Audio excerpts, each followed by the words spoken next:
Ladies and gentlemen, hey, hi, how you doing? Welcome back to the channel. Thank you so much for stopping by. We recently got some more details on how Verdansk is actually partially changing with its return here in Season 3 of Black Ops 6 and Warzone. Obviously, we know it's going to be the OG 2020 version of the map. However, based on the new TAC map that we saw revealed yesterday with some insider details and some new leaks, it does seem like things are going to be slightly different in some areas that we'll break down here in full detail. We also have some new bonus things to look out for in-game for Black Ops 6 and Warzone as well, and that's actually where I want to start today. This actually has started to go live almost in like a rollout phase, I guess, if you will, because it seems like some players are starting to see this update in game, but others, like myself for instance, haven't actually seen this pop up. So Charlie Intel reported on this earlier on this weekend, saying Activision has added in daily login rewards to Black Ops 6 and Warzone. Now, you may recall a few weeks back, we actually saw a leak that daily login rewards were going to be coming up presumably alongside Season 3 in Verdansk, but it seems like they've actually gone live a little bit early for some players. You may be able to boot up your game right now and see this screen pop up, where if you go through and log in on a day-to-day basis, you'll get more rewards the more days you continue to just simply log in. You don't even have to play a game. You don't have to queue for a match. You just simply have to boot up to the main menu and you'll get some rewards. However, for daily login rewards, in theory, a system sort of incentivized to at least get you onto the game, these rewards aren't that incentivizing, I gotta say. So you can get like some double XP right now, base rank XP, double weapon XP, double battle pass XP. Certainly helpful, but that's about as valuable as it gets here for these rewards. The other stuff, sprays, calling cards, weapon stickers, weapon charms, things of that nature, nothing really all that significant. I mean, we've had daily login rewards in the past that ended in an operator skin. I think it'd be a really good idea to have ultimately a blueprint here, or even better yet, a weapon camo, as we were just talking about. Like, the rewards this year kind of underwhelming, and the daily login rewards are kind of following that trend. I mean, these aren't necessarily things that are going to really get players going on to the game, right? It's like, oh man, if I log onto the game 4 days in a row, I'm gonna get a calling card, right? But nonetheless, it's free stuff at the end of the day. It's hard to complain too much about free stuff, right? And especially like with double weapon XP tokens, double battle pass XP, that stuff's obviously very useful, especially as we get closer to a new season. So like I said, this seems like it's almost a rollout update. Some players seem to have this already. It may still be coming for other players. Worth jumping on and checking though to see if you have this live on your version of the game. Another really interesting update we have doesn't actually come from Call of Duty directly. It comes from Dr. Squatch, which is like soaps and stuff like that. They're actually doing a Call of Duty crossover here where you can get a Ghost Grit soap bar or some deodorant, the Sarge stick. And if you go through and you buy parts of the Call of Duty pack here, you actually get some in-game bonus content. And the in-game bonuses, the collaborations, and the crossovers, it's always something I try and cover here on the channel. Particularly, we see most of this stuff happen towards the start of the year with like Mountain Dew and all sorts of stuff there, or pizza places like Little Caesars. You see the crossovers, hey, you get this order, you get a bonus in-game operator skin or something like that. This time around though, it's actually going to be an exclusive calling card that you can only get through going through and purchasing this. So we can zoom in on it a little bit more, just like Dr. Squatch themed. He's got the little pipe bubbles are coming out of it.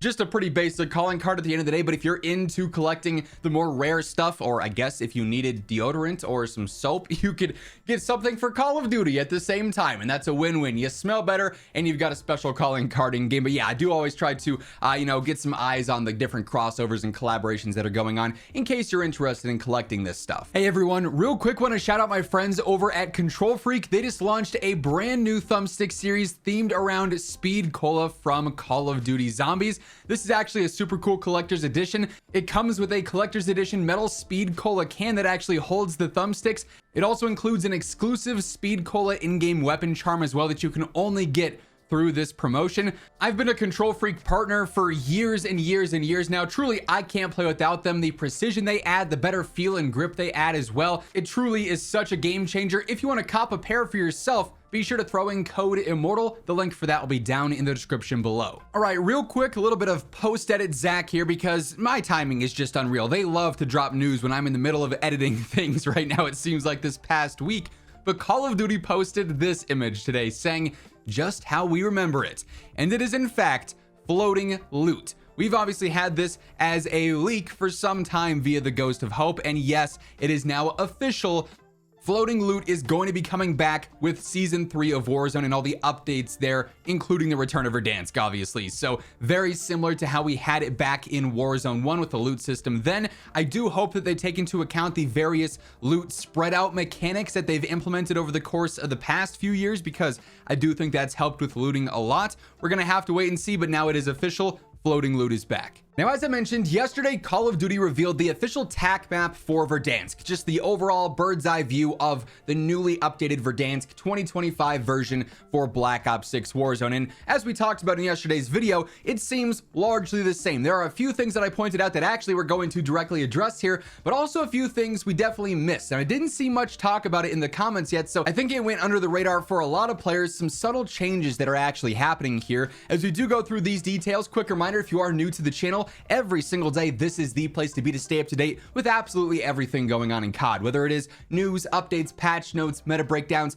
It's all right here, so feel free to hit that subscribe button, turn on those post noties, and get us one step closer to 1 million subscribers. Also, if you enjoy this video, you're excited for the return of Verdansk, a like rating is always seriously appreciated as well. But yeah, we've got our official TAC map here. It only tells us so much because it is a TAC map. However, the Ghost of Hope ended up detailing a few other additional things based on insider info that he's heard and some new leaks that he's heard as well. So Hope goes on to say, if you look closely, you can actually see the stadium roof is a tad bit different than the OG version. And like I said before, it will have a full-on interior. So the stadium does actually look a little bit different. In just a moment, we'll do a side-by-side and look at some of this stuff. I've created an image with OG Verdansk and then this newly updated one right next to each other, so it's easy to see these differences.